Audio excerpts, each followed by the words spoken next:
Amen.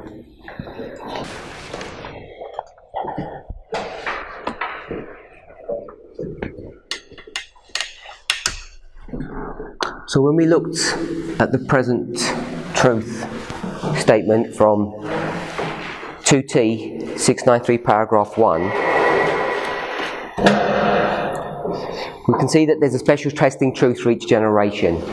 We've looked at the story of Christ, of Moses, and now we're looking at the Millerites to try and understand what their special testing truth is. We saw that there's a deliverance from sin. There needs to be a deliverer in the line of Christ. In the line of Moses, there's a deliverer. They're going to be delivered out of Egypt. And we need to work out a story for the Millerites. We saw that both in the story of Christ and Moses, there's a preparation that needs to be done before they're going to be completely delivered. And what's that preparation that they need to do to be completely delivered for Christ?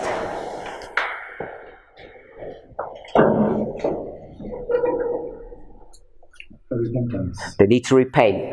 And for Moses,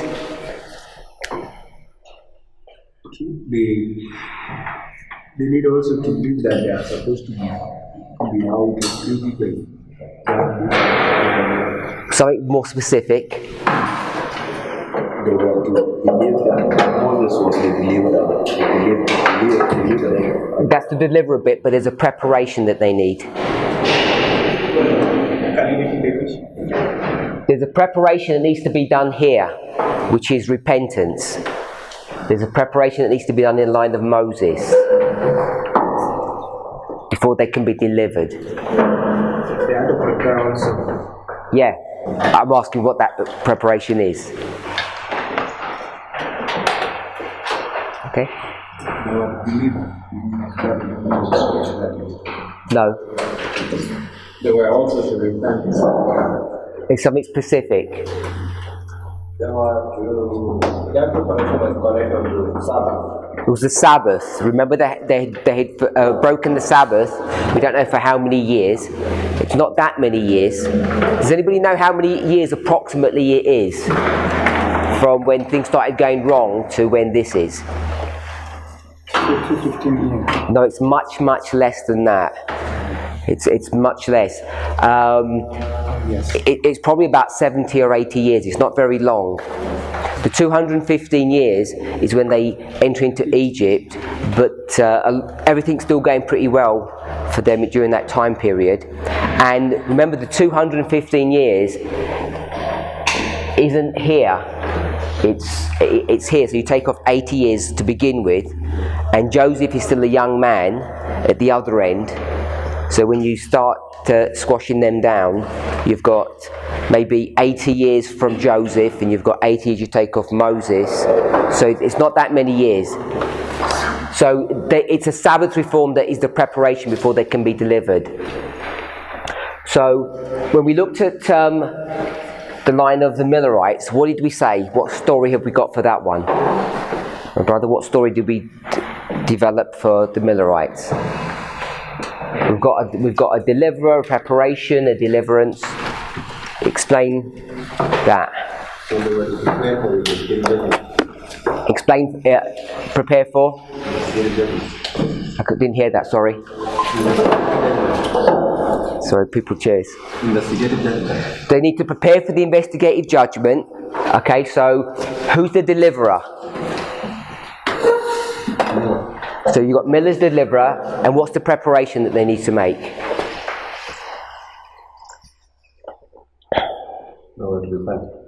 So they need to repent of what?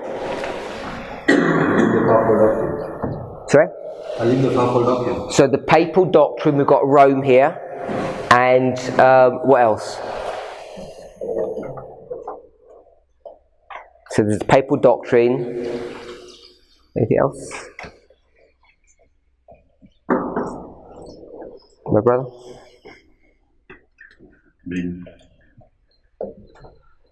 Sorry? I haven't yet got the question. You're late, you mean? My brother? Andrew? My brother? So you have to separate themselves from the world. So it's worldliness. They have to separate from worldliness. What church are they? Sardis. And what's the characteristics of Sardis? What's the characteristics of Sardis? They have a name. What is their name? No, what is their name? You said they have a name, but they're dead. Let him answer. What's their name? Speak loud. I can't hear you. No, that's not there. Because you said they've got a name, but they're dead. You can't say dead and they're Sardis. You can't connect it that way. Okay, let's open up. Where do you want to go to? Revelation.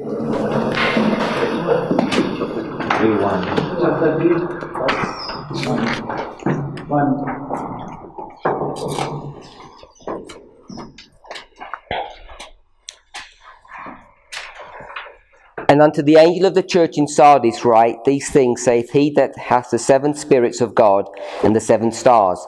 I know thy works, that thou hast a name, that thou livest and art dead. So what's their name? Not Sardis. Just say you don't know if you don't know. I don't want to push you. My brother, what's their name? Protestants. No. At the back? No. If you got to hear what the others say, because if they say Protestant, there's no point in repeating it. My brother? My brother? My sister? Sorry? Living. So their name means that they're living. That's what does Sardis mean? Do you know what Sardis means? No? Sardis?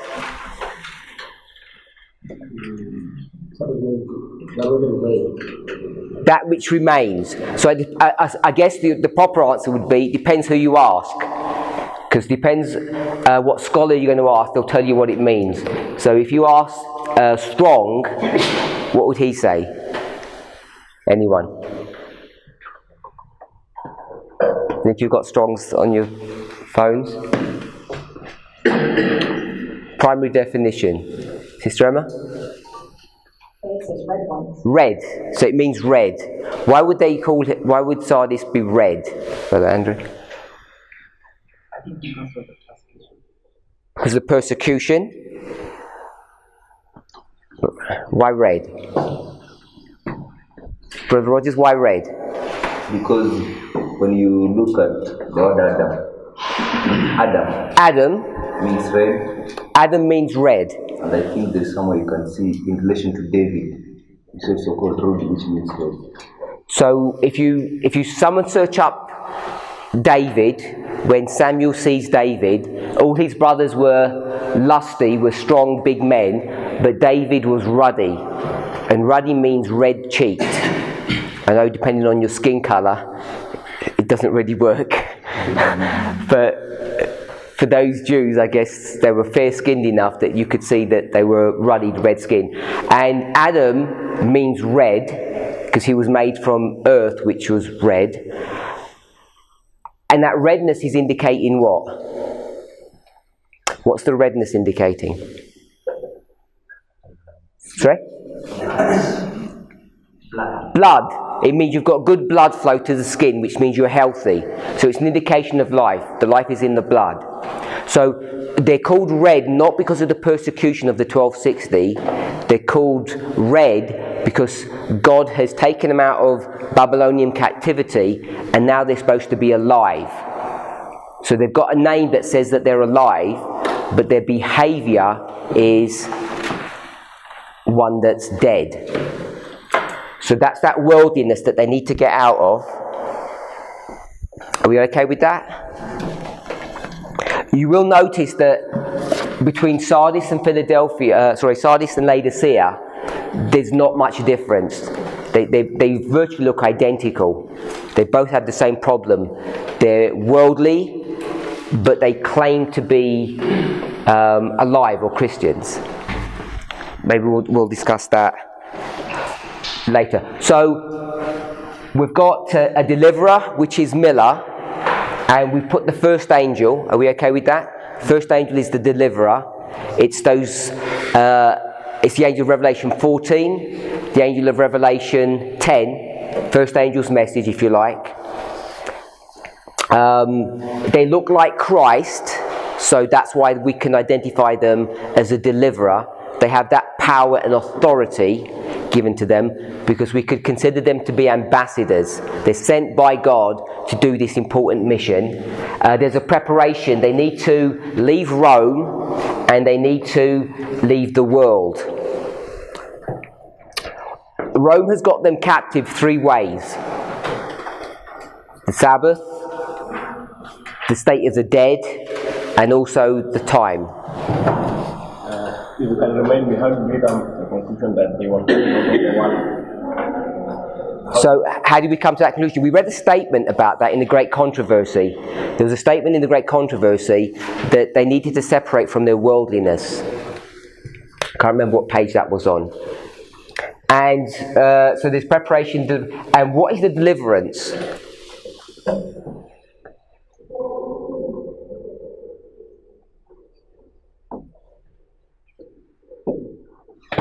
Your hand up? Yep. The deliverance was from the world. Okay, so I think that's the preparation that they need to come out of the world. That's what we said. But you're saying the deliverance is to come out of the world. So what's the preparation then?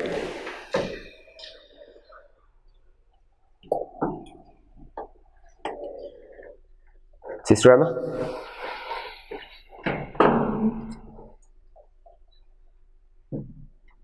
Is the revelation for the next one? Which is in the form of worldliness and this Roman doctrine. So what's the deliverance then? And they were teaching deliverance from the physical into heaven. That's what they're talking. Okay, because my brother said a moment ago it was the investigative judgment.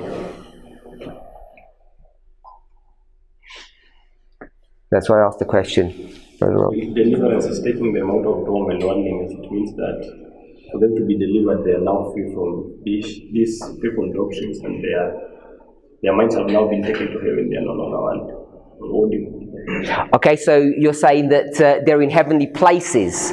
That's what their deliverance is. They're going to go from, maybe we could say, from the holy place to the most holy place. So they're therefore in the investigative judgment. That's what you're suggesting? So you're saying it's the investigative judgment. That's what you're suggesting. So I want us to think a little bit more about that. When we first started, we didn't start with all of this. We started with this.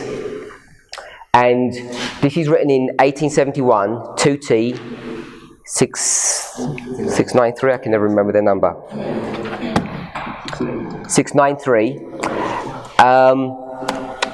And I asked, when does this generation begin?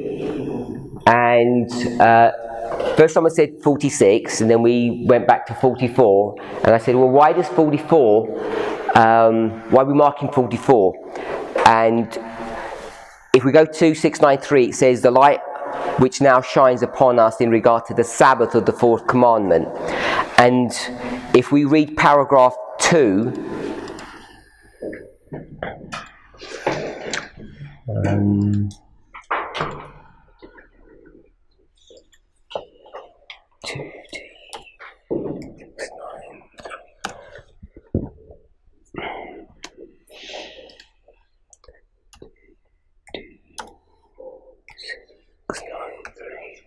if we read paragraph 2, it says, when the temple of God was open in heaven, John saw in holy vision a class of people whose attention was arrested and who were looking with awe at the ark which contained the law of God. Special test upon the 4th commandment did not come until after the temple of God was opened in heaven. So it says the special testing truth for this generation. So you've got this generation. We've marked it's the Sabbath, we know that. And people are marking October 22nd, 1844. And my question was, when does the generation begin? If you remember that. And so we've got October. So let me ask a different question. When does the test begin? The Sabbath test? In the context of ignorance. In the context of this statement, if the light which now shines upon us in regard to the Sabbath of the fourth commandment to be given to the generations of past, God has held them accountable. Special truths have been adapted to the conditions of the generations that they have existed. The present truth, which is a test to this generation, was not a test to previous generations. And then she says, the special test upon the fourth commandment didn't come until October 22nd. She didn't say it that way, but I've just changed it that. So my question is, when does the special test begin? When does the testing of the Sabbath begin? Sabbath test. According to what she's saying. Because after that we see the temple from God being opened, and I'm thinking to see this 22nd October. So I rather say the Sabbath became test after 22nd October. My brother? Okay, I can also say that it is at October 22nd, 1844, when this test begins. That was the very time it arrives, and when it arrived, it is going to begin its test from there, though it is going to be accepted later in 1846, and maybe some of the other people who received it before. So the test begins at the very time it arrived. Which is? October 22nd. Okay, so you agree with Brother William. Anybody got any other thoughts on that? So my question is, when does the Sabbath test begin? So I could say that test begins at Sunday law. The Sabbath test begins at the Sunday law. Test. The test. Yeah. So it says the special test of the Sabbath didn't come until after the temple of God was opened. So how do you read that sentence? Last sentence, paragraph 2. Paraphrase that for us. She's done it in the negative, so maybe you can paraphrase it in the positive, if you understand what I mean by the negative. Because she says, did not come, so I'd like you to spin that round and paraphrase it in the positive, so it says the same thing. Okay, in this sentence, that the special test upon the fourth Sabbath commented. Okay, this statement is October 2nd, 1844. Okay. What I'm intending to say is that the test, it is in the context whereby the message arrived and the test of that message began. So when did she say the test began? So in this context, here it is 1844. So why are you changing it? Because I'm only interested in what she's saying, which is what each of us should be interested in. What we want to do is we want to first see what she says, then we can, if we want to jump out and make some application, then if I asked you, well, where did you get that from? You could just say, I made it up, because I didn't get it from inspiration. And then I could say, okay, that's fine, I trust you. But if you're going to tell me that she says Sunday law, when I read it, I'm saying she didn't say Sunday law, she says something else, then I'm not going to trust what you're saying. I'm going to say you just make things up, you manipulate and twist inspiration. So I think it's safer for us to state clearly we're making an application, which is we made it up, through whatever authority that we have, but we recognise what she's saying. And if you've been keeping track with what we're trying to do, at least what I'm trying to push in this movement for a while now, is to go back and reread carefully actually what she does say. Because too often we say that she says Sunday law in this situation and she didn't. And often because we're in this little club, because we don't do much evangelism, we just say, yeah, Sunday law is all good, because that's what we heard Elder Jeff say and some other speakers say, so it must be right, because the leaders teach that, until you go and speak to someone who studies their Bible in the church, and they'll tell you that we're actually wrong.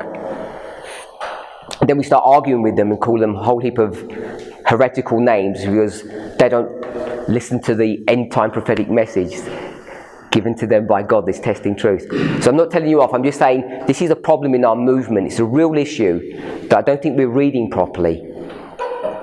And I think sometimes if you read properly, it can be quite scary, because half the stuff we learn maybe isn't quite correct. Okay, so we agreed that it begins here. So this is the Sabbath test. I'll put S for Sabbath. So I'll go back to my original question. When does the generation begin? So that was my original question. It says this generation is going to be tested on the Sabbath issue, and when does the generation begin? Does everybody still agree that it's October 22nd, 1844?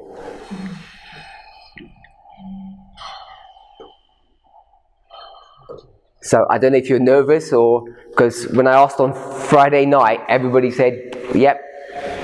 We said 46 first because we're targeting Ellen White. Then I said, well, what about Bates? Bates is keeping the Sabbath in October 44, and why are we tracking Ellen White?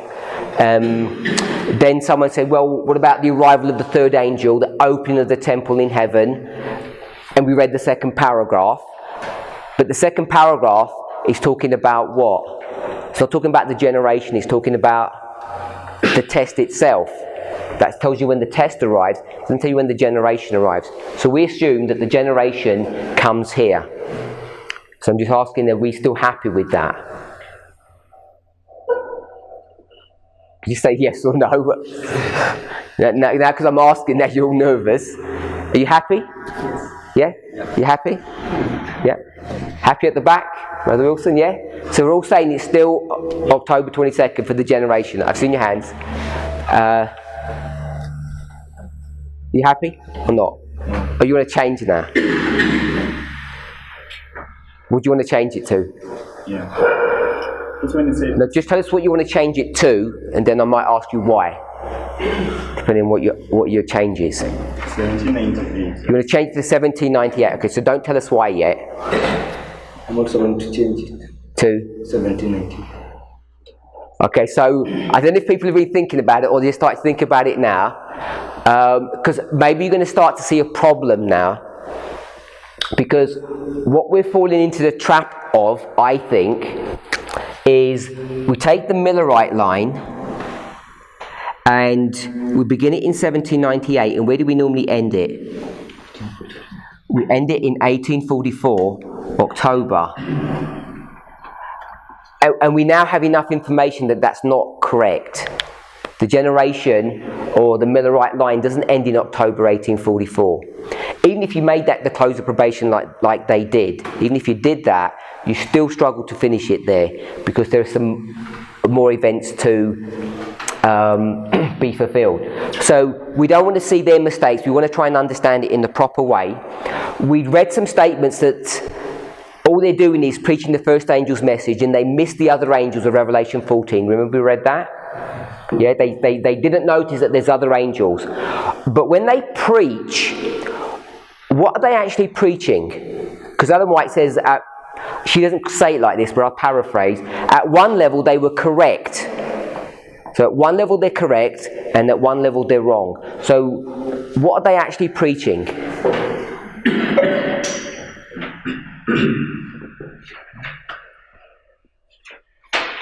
Put your hand up. Sorry? Okay, so they're preaching the first angel's message, but I don't mean it in that context. What are they actually saying? They're saying the second coming.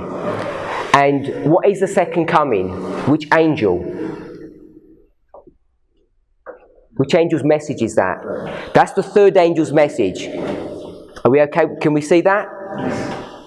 If you see the third angel's message, if you read 9 to 11, that's the warning that if you keep the mark of the beast, you're going to be punished in the plagues. You're going to be killed when Christ comes with his sickle to destroy everything, when he comes to harvest. So they're preaching the third angel's message, and they don't really understand that they're conflating the two. So they're mixing the first and the third together. Can we see that? Yeah? So that's how Ellen White can say they're kind of getting it correct, but also they're getting it wrong. They're using first angel's message. When I say they're using the first angel's message language, are they even using his language? Are they preaching fear God? They're not even preaching that. They're preaching Daniel 8 and Matthew 25. That's what they're preaching. And Matthew 25 is going to drive you to what angel? To the third, because it's the bridegroom who's coming.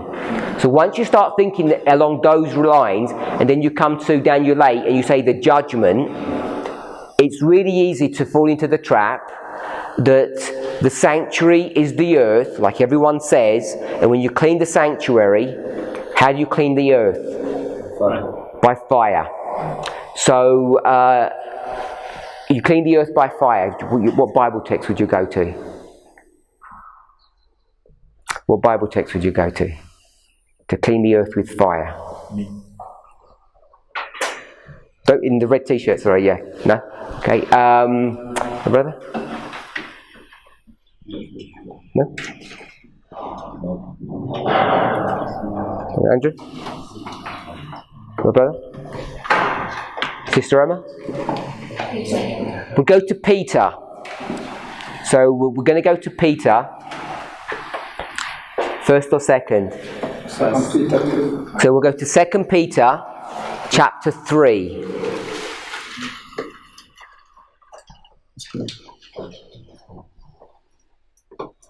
Second Peter chapter 3.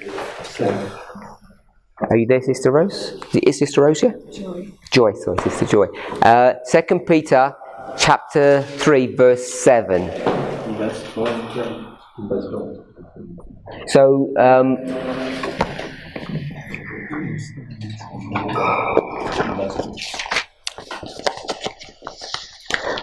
but the heavens and the earth, which are now by the same word are kept in store, reserved unto fire against the day of judgment and perdition of ungodly men.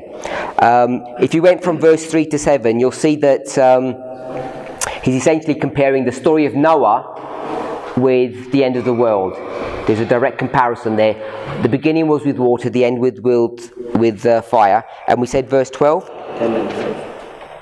But the day of the Lord, verse 10, will come as a thief in the night, in the which the heavens shall pass away with a great noise, and the elements shall melt with fervent heat. The earth also, and the works that are therein, shall be burned up. Looking for and hasting unto the coming of the day of God, wherein the heavens being on fire shall be dissolved, and the elements shall melt with fervent heat. So if you want to clean the sanctuary, and the sanctuary is the earth, then it's going to be the second advent that we're targeting. So whether you go to Daniel 8 or whether you go to Matthew 25, it's going to take you to the same place, essentially the third angel's message. But they're supposed to be preaching the first angel's message. That's what their job was, at least at the beginning. So when we come to this story here, this is what Bible passage?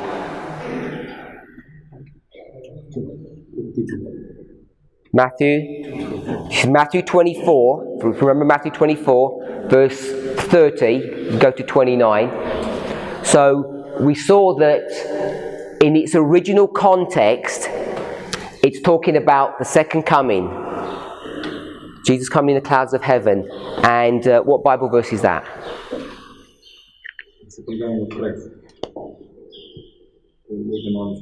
Revelation 1:7. It's not Daniel 7. So it's Revelation, it's the second coming, Revelation chapter 1, and we've got the clustering of events here, the dark day and the stars falling, 1780, 1833, and we're going to cluster that around 1798. So it's this one here that's the proper fulfillment of that passage. And then what we tend to do is we tend to say it's 1798 to 1844, and then if you're going to do that, we're going to make it 1989 to the second advent, and we want to try and make these two equivalent,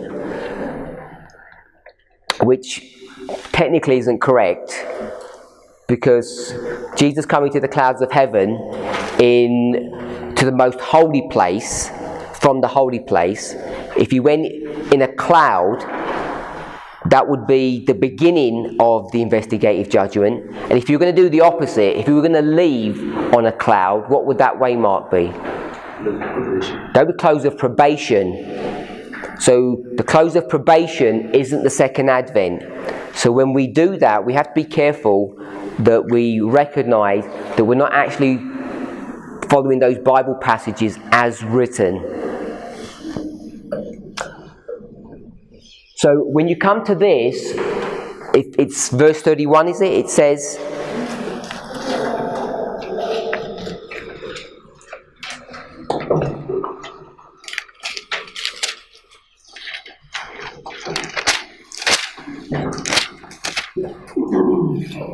oh, sorry, verse 34, not 31.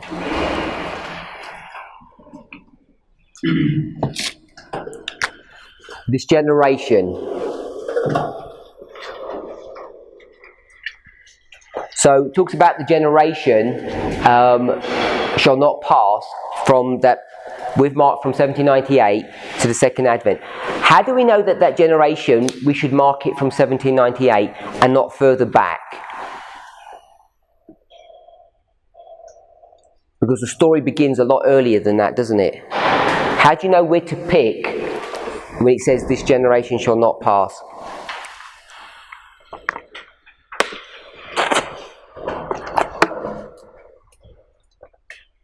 Okay, before we do that, because nobody's volunteering,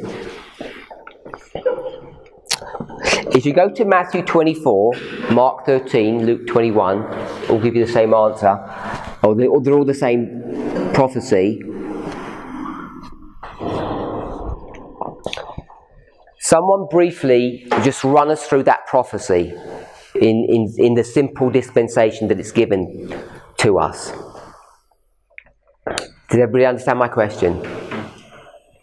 No? So, who doesn't understand what I'm asking? So, if you went to Matthew 24, and we begin at verse 1, Jesus went out and departed from the temple, and his disciples came to him to show him the buildings of the temple. Why are they doing that? Let's begin with that. My brother, at the end, why are the disciples showing Jesus the temple?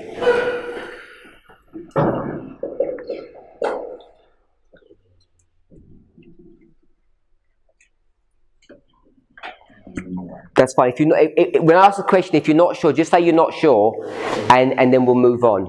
I know you know.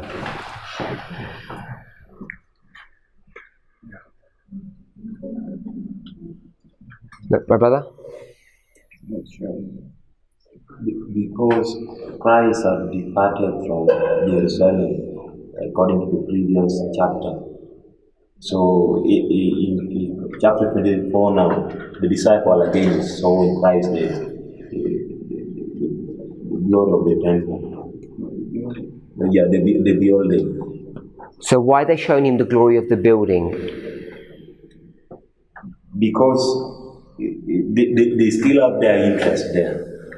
Okay, so all of that is correct, but there's a little bit you're missing. There's one little piece of information.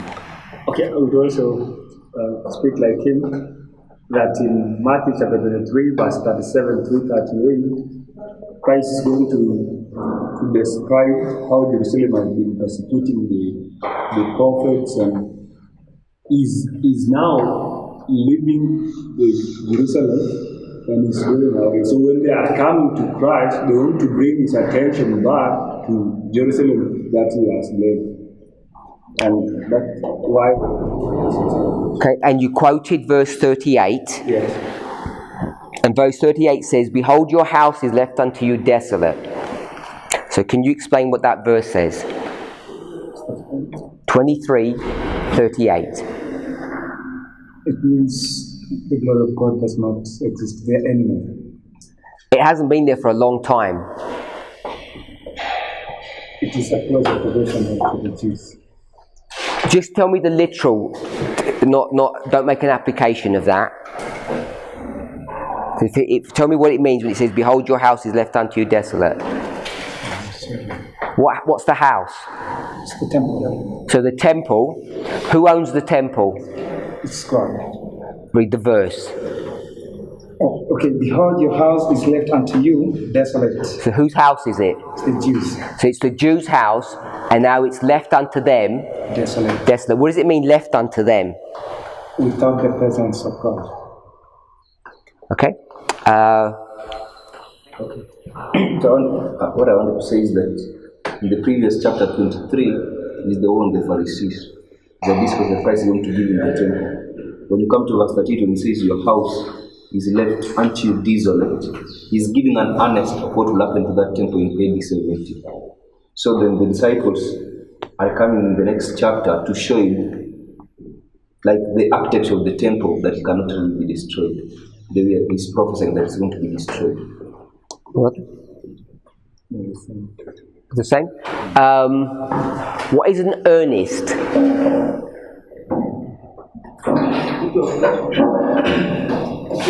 Did you hear what Brother Roger said? He said this was an earnest. What is an earnest? The first fruits. Everybody okay with that answer? You can explain it a number of different ways. First fruits is a reasonable way of looking at it. So what is the first fruits? If that was an earnest, what is it? It was showing something that was going to happen in a complete. So, what's actually happened now, which is the first fruit? Christ has left the temple, so meaning the Holy Spirit of the Lord was not in there. Okay, so the first fruit, or the earnest, is Christ has left that house, but it's a little bit more than that, because what has he said about that house? So it's been left desolate, and it says it's their house, it's not his Father's house. Because if you went back to John chapter 2, verse 20, I think you go back to verse 17, which is his first temple cleansing. Whose house is it there? He says, "This is my Father's house." And the disciples remembered, he says, "The zeal of thine house has eaten me up." So there he identified it as his Father's house. And now he says, as an earnest, or the first fruit, this house no longer is owned by God. So are we okay with that literal application? So what is the spiritual application of that? What is that house a symbol of? How our bodies are the house. So the Jews, they were to accept Christ, literally there they were to accept Christ as the Messiah. And so when they rejected him, he left the house with the old desolate because they rejected him. Okay, so what's the spiritual application? The spiritual application is that now for us, we are the living temple, we are the house. So if we reject Christ, we are going to be left to our own desolate. Okay, so you're making a spiritual application that individually we all become a temple. My brother? That house was the house of God, but those who were on it were Jews. So to make that spiritual application, I can say that that's SDA church. Make a spiritual application for that dispensation, not ours. Come on again. Make a spiritual application for that dispensation, for that history, for Christ, not for our history. What is that house a symbol of? I guess that's what I'm asking. Because you told us a minute ago. Because first you made the spiritual application for that dispensation, and then you brought it to R1. So who did you say the house was? I said that I was. Sorry? SDA church. How did you make the house the SDA church? What did you have to make it first to make it an SDA church? Okay. That house was a literal temple. Okay, so how can you get a literal temple to be an SDA church? You missed one step. Remember? Yeah, then the house was left desolate, and then the Christian church now became a spiritual house. Okay, so you still missed one step, that literal house. You've got to tell me what the literal house equals. Okay, I can say that the temple was symbolizing Christ himself. Symbolizing Christ himself. So Christ is desolate?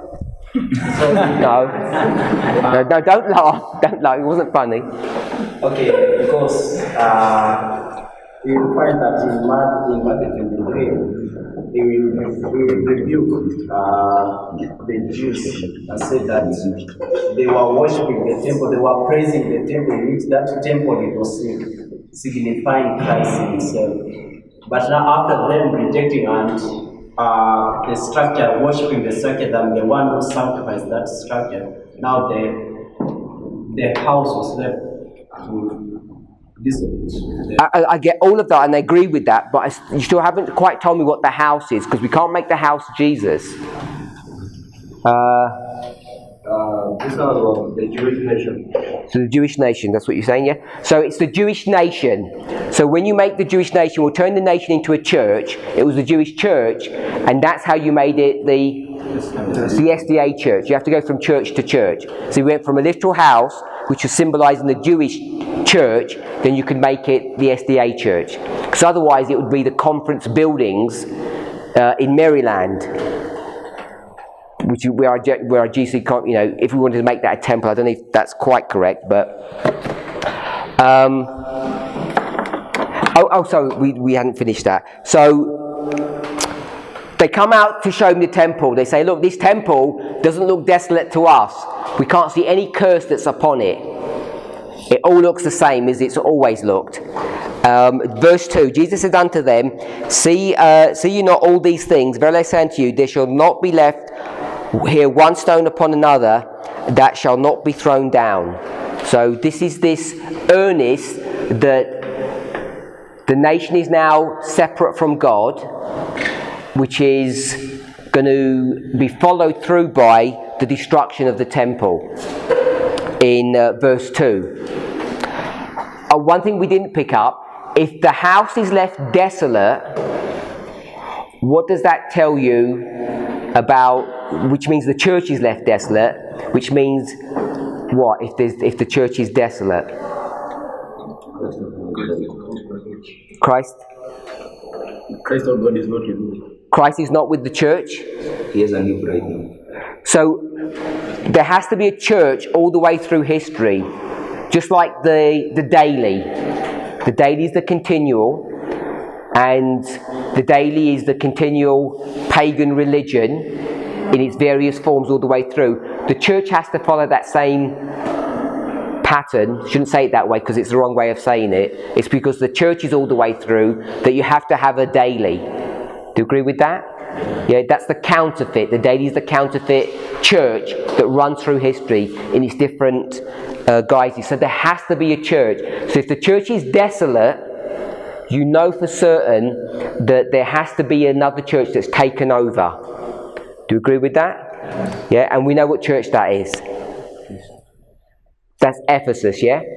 So we know that Ephesus has been growing from the time of the end, 4 BC. It's been there from the very beginning, but you had both churches operating. One was growing and one was dying. One of them is now fully desolate or destroyed, and the other one is now fully taken over. But even though it's fully desolate, it's still not physically done away with. It's still only this earnest. So I want us to see that. So just to make sure that I'm understanding, you're saying that the whole your house is left until this, and this is the earnest, and the earnest is the fact that God has separated himself from the Jewish church, and then the total destruction will come when now they're destroyed. Am I understanding? Yes. So they've separated themselves from God, and now he's washed his hands of them, which means the church of Ephesus must be ready now to take over that role. So the point being that they already left even before they are destroyed physically, the physical manifestation of that destruction already there. So the physical destruction is 70, so they've already totally separated from him in 31. And often we make it 34, because we go to Daniel 9 and we mark it 34, that this final separation has happened, but it's even before that. So I think to answer, when you read Desire of Ages 6:10, it says, it was the last day of Christ's teaching in the temple. That was his final time. He never came back with that temple again. Yeah. Okay, so we read verse 2. then verse 3, now they're going to ask their question. And as he sat upon the Mount of Olives, the disciples came unto him privately, saying, Tell us, when shall these things be, and what shall be the sign of thy coming and of the end of the world? So they ask a threefold question, which becomes a really complex question. Why are they asking the question in this way? My sister? They wanted to understand second coming of Jesus Christ. They want to ask when he's coming back. Yeah. And they wanted to understand exactly why he was saying that the temple was to be destroyed.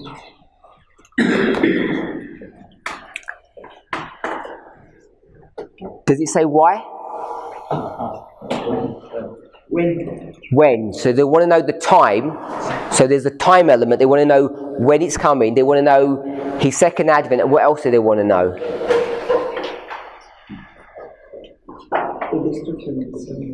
That was, you already said that one. That's the first question. Tell us when it's going to happen.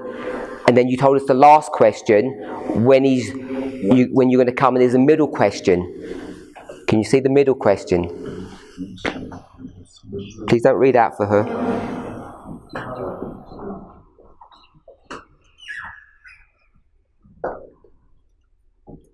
Read out the three questions for us.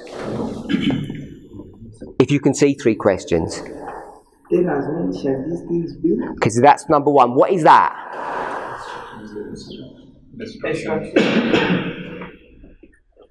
The destruction of the temple. Okay, so that's the first question. Tell us when the destruction of the temple is going to be. The second question. 7th AD. And what shall be the sign of thy coming? Okay, so what does that mean?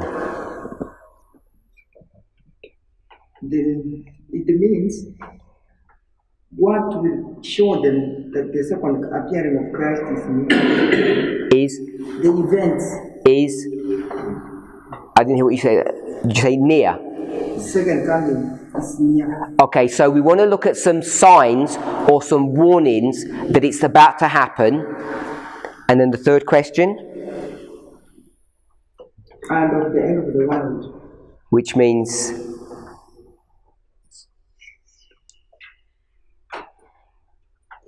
I guess that's obvious. The world's going to be destroyed. Yeah? So, there are three questions. So, why are they asking the questions like this, my brother? Me? Yeah. Okay. I don't know how to do this.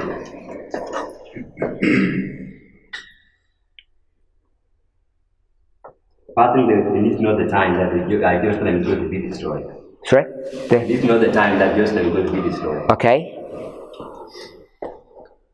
Why? What are they thinking?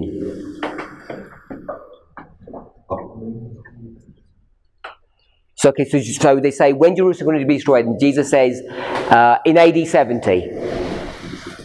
He didn't tell them that, but he said AD 70. Then what?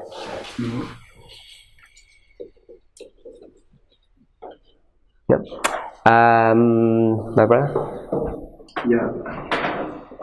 I think these people were asking to know. Speak a little bit louder, sorry.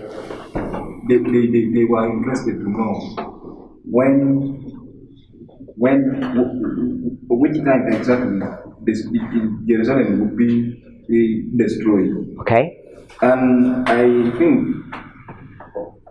they wanted to know this one so that if the time comes, they be able to, or they prepare themselves for the event that was going to take place.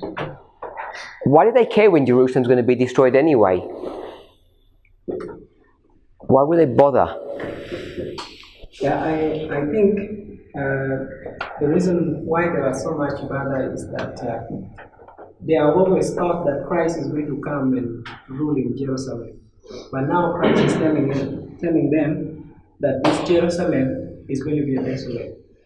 And now they are now inquiring. Tell us, since you say this Jerusalem is going to be desolate, so now tell us when is it? Because to them, they're saying it is impossible because it is the glory of their nation. So now they want to know exactly. They're anxious. They want to know. Brother William? I think what is happening is that Christ has shown them that Jerusalem is going to be destroyed. So I think what their attention is taken to judgment upon Jerusalem. And right now they see that Jerusalem is going to be judged. They interpret that like the Jews now are going to be judged. So they are interested. They know now after judgment Christ will come. So that judgment diverts their attention to when the things shall be, when the judgment shall come, and now after judgment Christ will return. Okay. I think the disciples, they were not sure about the word of Christ, so they wanted to know the signs that will show that Jerusalem would be destroyed. Okay. Yeah. I think the disciples, they wanted to know the signs because if Jerusalem was going to be destroyed, they wanted to escape and be the subject of Christ. That's why they wanted to know even his coming, so that when the destruction is there, they are on the side of Christ.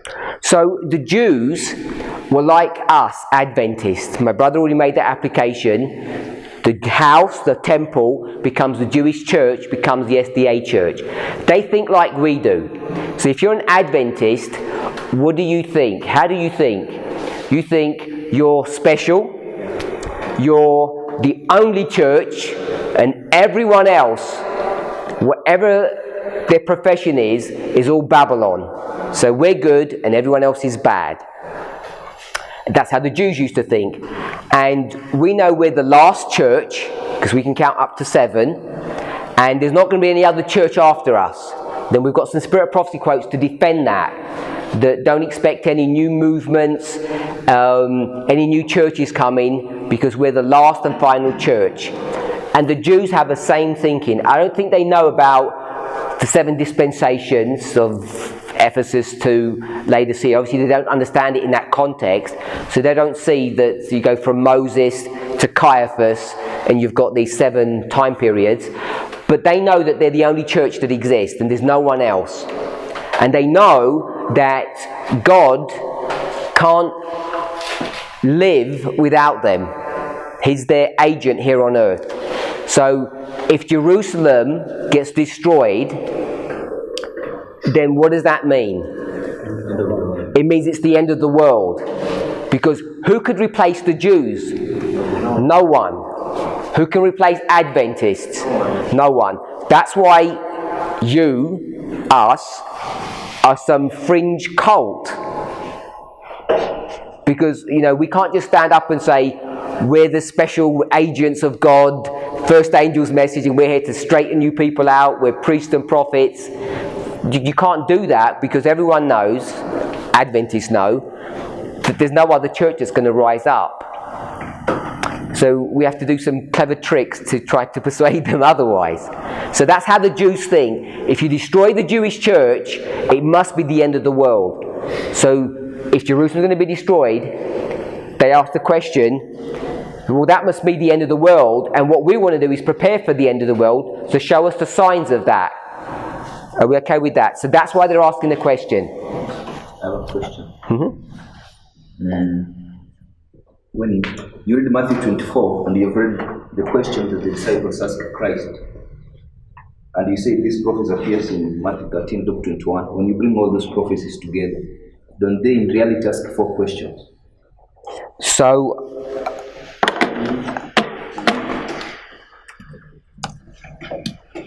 I don't have them in front of me. Give me a second, let me see if I can find it.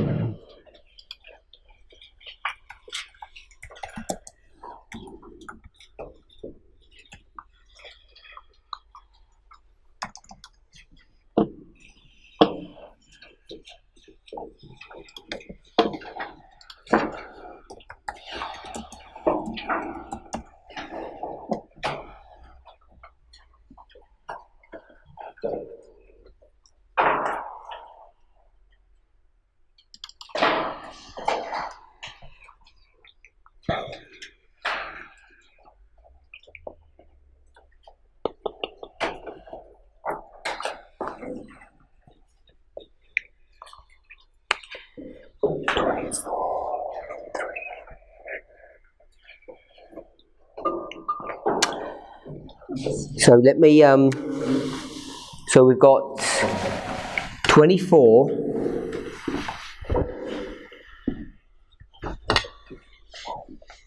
13 and 21.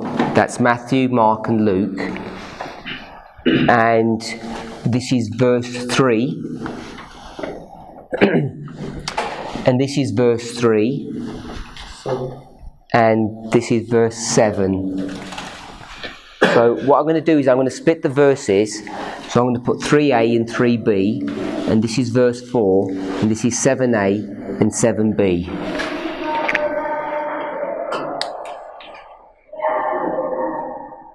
Okay, is that how you've got those verses split? Yeah? So I'll read it from Matthew 23, first part. And as he sat upon the Mount of Olives, the disciples came unto him privately, saying, Tell us when these things shall be, first question. What shall be the sign of thy coming, second question, and the end of the world, third question. Mark chapter 3, 13:3. And he sat upon the Mount of Olives over against the temple. Peter and James and John and Andrew asked him privately. So now it tells you who the disciples are. Verse 4. Tell us when these things shall be. What shall be the sign when these things shall be fulfilled? So he asks two questions here. So there's two questions here, and there's three questions there.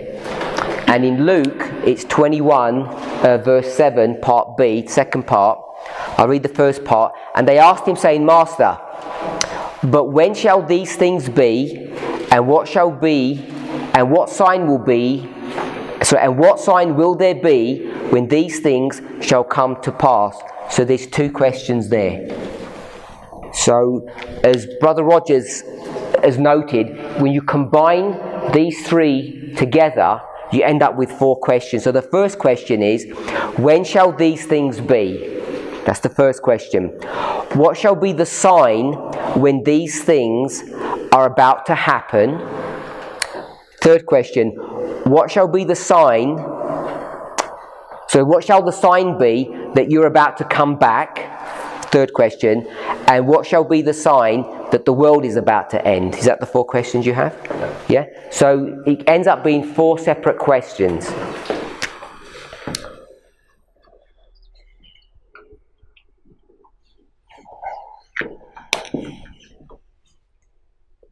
And the reason you asked that question, or you just wanted to point it out, or you wanted to make a point? I thought it, so I wanted to know if there is something wrong. Okay, no, there are four questions.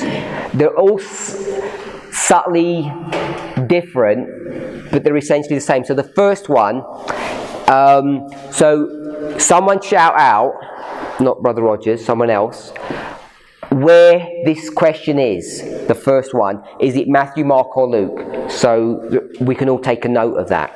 So the first question is, when shall these things be? When shall these things be? Where's that found? Matthew. When shall these things be? Also in Mark, when shall these things be? And Luke, when shall these things be? So the first question, all of them have. The second one, what shall be the sign when these things are about to happen?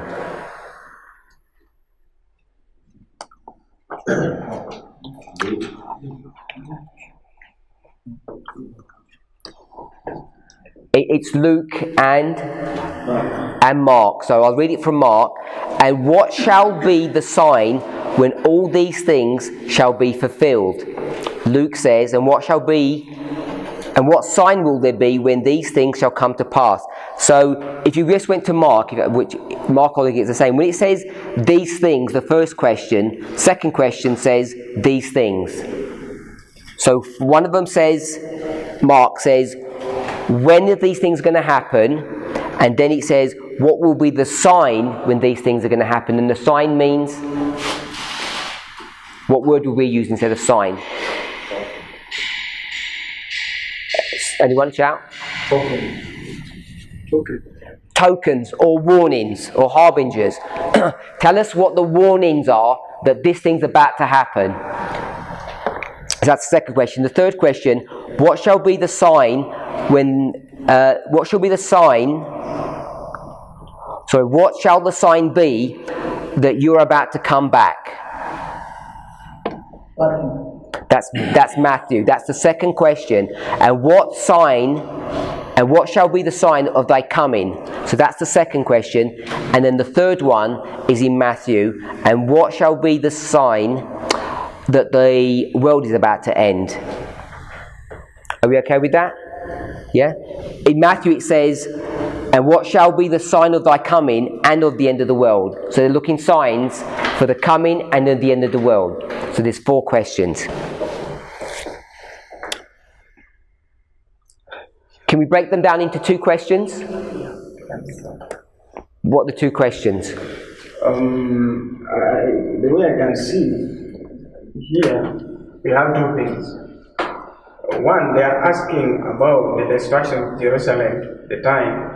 So the first one is the temple or Jerusalem. And the sign that precedes the destruction of Jerusalem. Okay, so the first question is basically Jerusalem. Tell us when Jerusalem's going to be destroyed, and there's a secondary one which is the sign of that. But the first question is about Jerusalem, and the second question is? The second question is about the end of the world.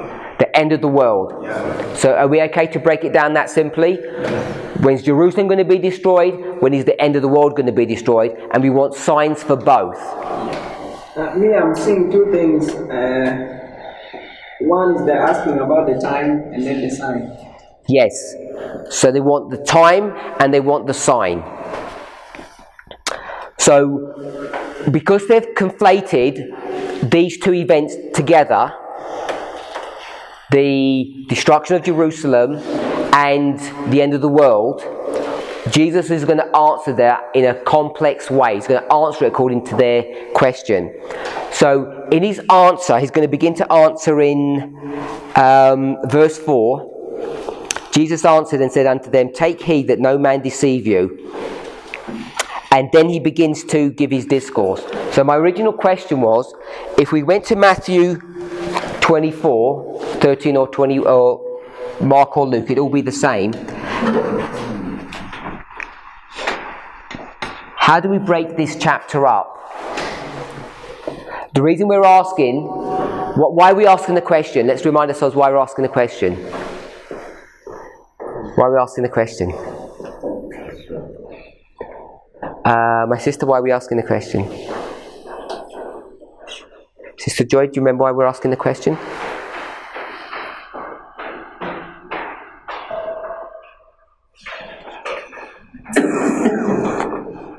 Why are we asking the question? I think it's connected to this generation that we are having. Okay, verse 34, it says this generation. And in connection with this generation, it says all these things. So I'm asking, what are all the things? How far can we go back to do all the things? And so we want to develop a methodology to try and say how we're going to confine or define what all of the things are. So before we do that, we want to try and see how we can break down this chapter.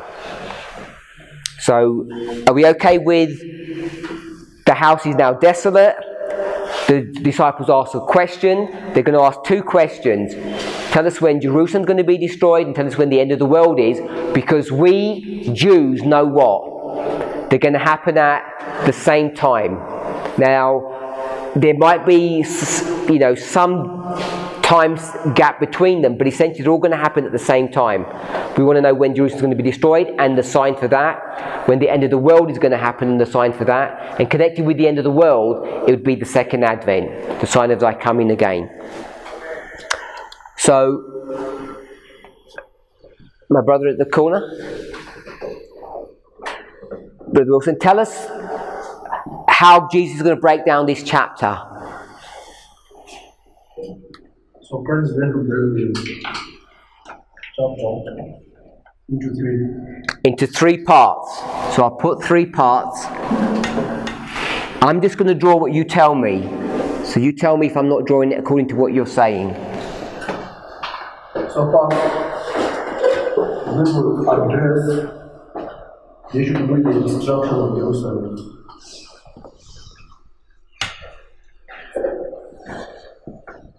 Then, let's going to jump into the time period of the 1260.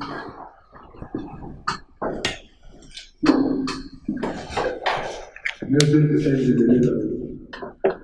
Sorry? Let's going to end with the Millerites. You want to stick to the Millerites?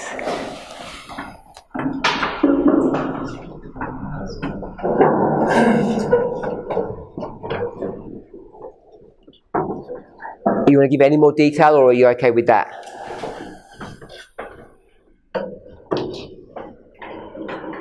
So, when it comes to the destruction of Jerusalem, it's going to give the signs that are going to lead to the destruction of Jerusalem. Okay. Then, it's going to give us the issue of the 1260 type of persecution. That's going to give us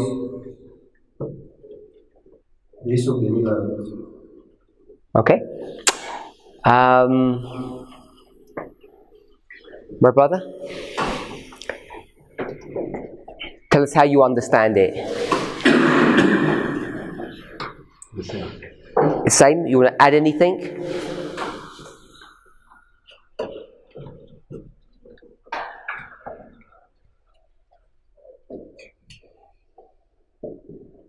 If it's, just tell me no if it's no.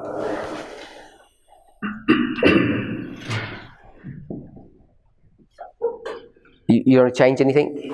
You happy? Okay. Oh, yep. No. All those history, they're going to be repeated. He says that? Or you say that? No, I'm serious. Can you see that in his...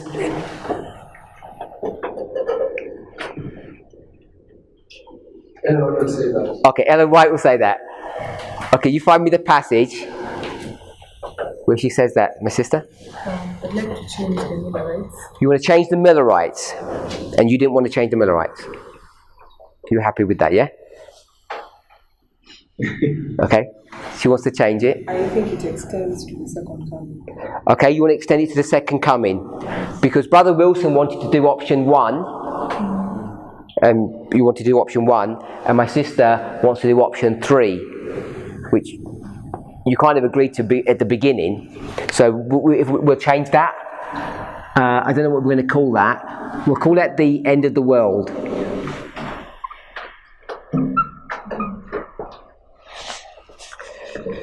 Okay, anyone else wants to make a comment? We all agree with that? It's relatively straightforward? Yeah. Yeah? Yeah. Did you find the passage where Ellen White says they're going to repeat? I say that seriously because I don't know if there is one. She kind of alludes to it, we all assume it, and I'm not saying we're wrong, let me clear, I'm not saying we're wrong, I'm not saying you're wrong, it's correct, but I'm saying, how do we know that?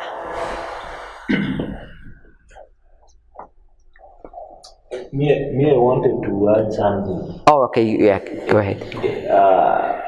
The signs, I'll put it first and then the destruction of Jerusalem. The signs and the destruction separate. Okay, so I've got Jerusalem here, and I could put the signs and then the destruction. Yeah. Yeah? And, okay, so if we do that, would you want to do the same for this one? No, that one would be like that. That one would be just like that one, and this one? Like that. Just like that?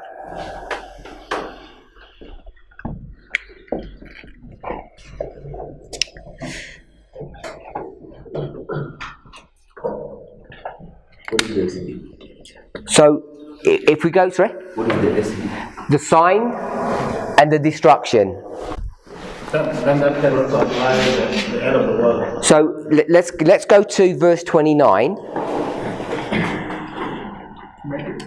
We're in Matthew 24, verse 29. the reason we're going here is because my brother said he wants to put some more details in, and he wants to put the sign and the destruction. Brother Wilson already mentioned that before, but he wanted to put the words down.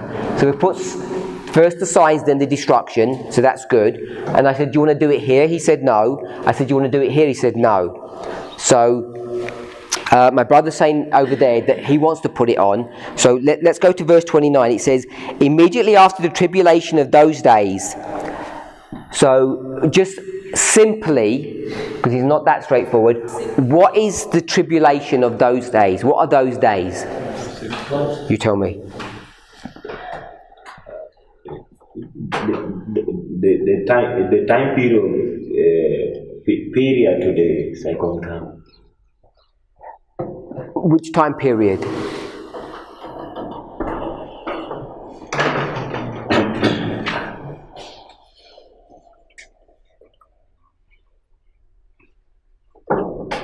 Tell me what those days are. 1260. Okay, so that's the days, yeah? Agree with that? So it says, immediately after the tribulation of those days, you got the sun, moon and stars. 1780, 1833. And then it says, and then shall appear the sign of the Son of Man in heaven. So is that a sign? Yeah. So we can put a sign here. So you've got a sign, and then if you had a sign, then I guess you'd have to have a destruction. So I think it'd be the same. Is there a sign and the destruction in the 1260? Can we do that there? Or not? Or is that different?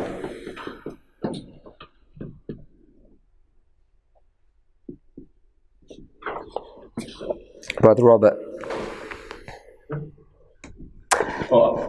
There's the signs and the destruction of Jerusalem. There's the signs of the second coming, and I've just approximated the second coming is the end of the world. So the sign and destruction. Is there a sign and destruction for this, for the 1260? I will argue that the end of the 1260 is the fall of the papacy. The end of the 1260 is the fall of the papacy. Yeah, and persecution ceases some time before. So when I say persecution ceasing, I would know that the papacy will fall.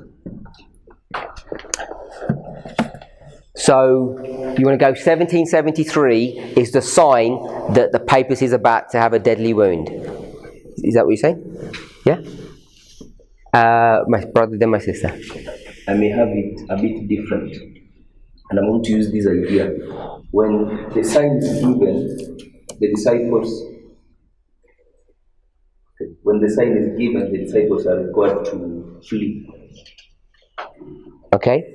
And when that's here? Yeah. So there is a fleeing when the sign is given. So when you come to the history of the 1260... Okay, wait, before you do that, when you see the sign, you flee before the destruction. Yeah. What about here? Yeah. So run us through that story. On the other side? This one here. Okay. When you see, the signs are given in verse 29. Okay, so when you see the sun, moon and stars, then what you flee from? You flee from something, from sin. So you flee from sin because destruction's about to happen. Okay, so we can do both of those. Now this one. Okay, I don't know, but when we read Revelation 12, you see a woman fleeing. Okay. Yeah, I want to use that logic. A sign flee. So we see a woman fleeing at the beginning of the 12:6, fleeing into the wilderness. And what's the destruction? Persecution. The persecution. So that'd be the whole of the 1260. Yes. So the fleeing or the sign would be before that. Yeah. And in this one, the sign is at that point.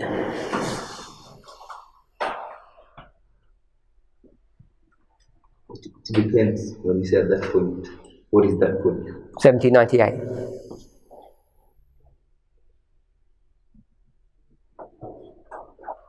Okay, so hold your thought, sister. I'd left side means that the sign in the 1260. Say that again? The sign in the 1260 Yeah. is the falling away of the day. The falling away, that is the taking away of the day. So it is a sign that there is a coming persecution.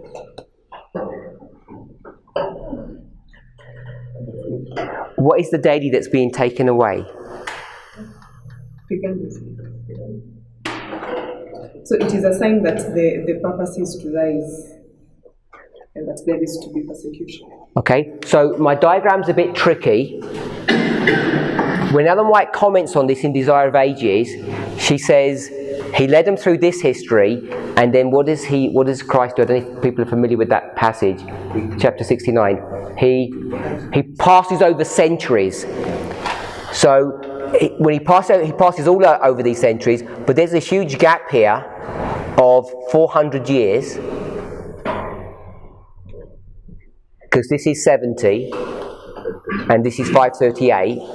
So there's this big gap here, and in this gap it would be the falling away, I think that's what you're saying, of paganism in preparation for this work here. And I guess if you're going to talk about the sign, if you're going to do the fleeing, would that be Pergamos? The fact that the church is compromising, it's falling away, you need to flee. I'm not sure if that would work. So like, when you come to the first portion, Jerusalem, and then you reach the sign and then destruction. I'm assuming that the destruction is at the end. So like the sign will be the sign of the end of that first portion. And then when you come to the last portion, the end of the world, you have a sign and the destruction. I'm assuming the destruction is at the end. So we need the sign of this end that is coming. So when it comes to the 1260, I would be tempted to think that we need a sign and a destruction, and the destruction is the end of the 1260. So we need the sign at the end of the 1260. The reason why I'm identifying that is because Rogers and Joy are identifying the beginning of the 1260. So like, it's not the same with the others. It's not the same as the others. Identifying the end, and when you come to the 1260, they are identifying the beginning of the 1260, when the others are dealing with, show us what is the sign of all this. Okay, so I've got some hands up. Let me just read this to you before we do anything. This is Desire of Ages, 628, paragraph 1. This is her commentary on this. Remember, how many questions are there? 2 questions. 628, paragraph 1. Should begin, Jesus did. Sorry? Christ once has been spoken. Oh, wait there. Wait, let me check that. I've probably done a typo.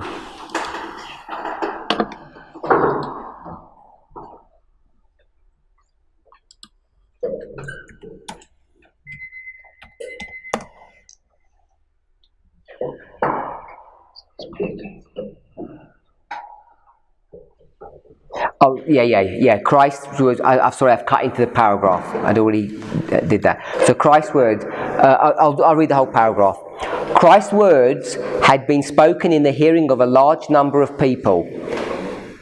But when... Are we okay? Yeah? But when he was alone, Peter, John, James and Andrew came to him as he sat upon the Mount of Olives. Tell us, they said, when shall these things be? And what shall be the sign of thy coming and of the end of the world? So I'll just stop there. When it says Christ's words have been spoken in the hearing of a large group of people, this is, if you read the previous paragraph, this is your house is left unto you desolate.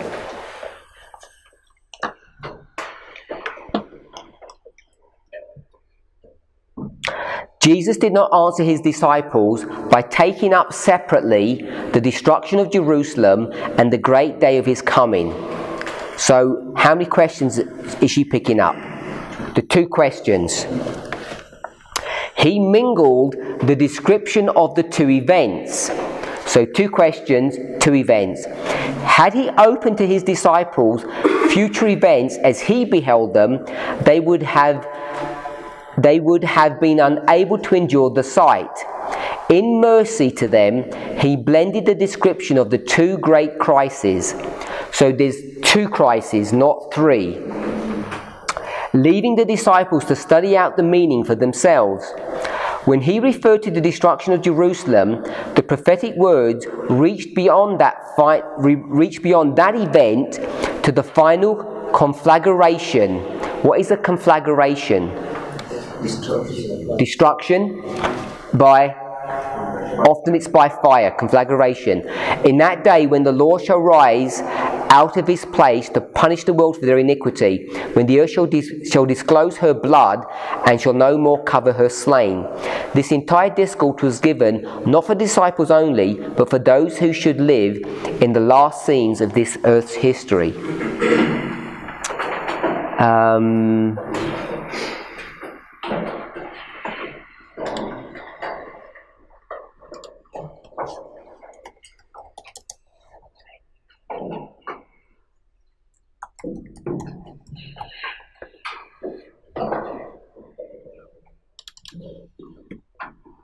So how is she describing this?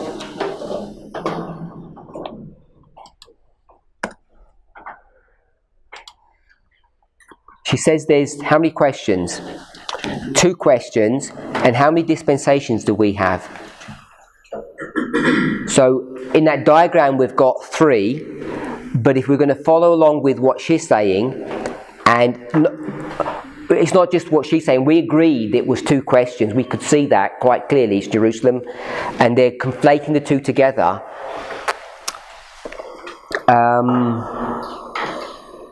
Sorry, are we past time?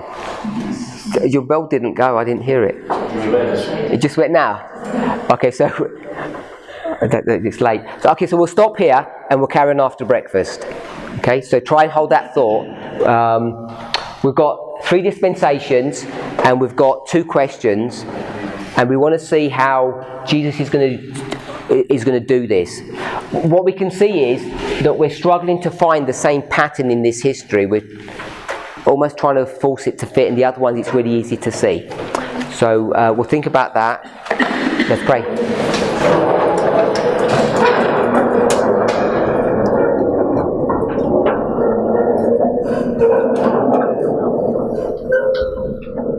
Heavenly Father, we give you praise and thanks for your goodness and mercy. Lord, help us to give you praise, glory and honour. We thank you, Lord, that we have the great privilege of being able to be here at this prophecy school. Help each of us to ask you and commune with you to find out and inquire why we've been selected to come to this place, to be taught of you. Lord, surely you must have a special plan for us. Help us to understand what that plan is and to accept it and to live that plan. Be with us for the coming day. We ask for a special blessing upon the food that you have provided for our needs. In Jesus' name, amen.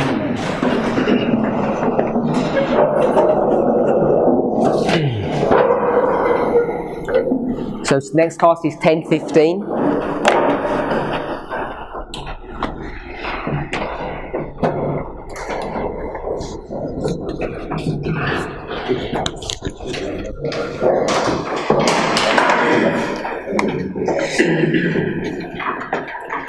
We're still coming late for our morning class. Can we please try and come on time? It's disturbing when people come late. I'm not sure how it was. I'm not sure how it was. I'm not sure how it was. I'm not sure how it was. I'm not sure how it was. I'm not sure how it was.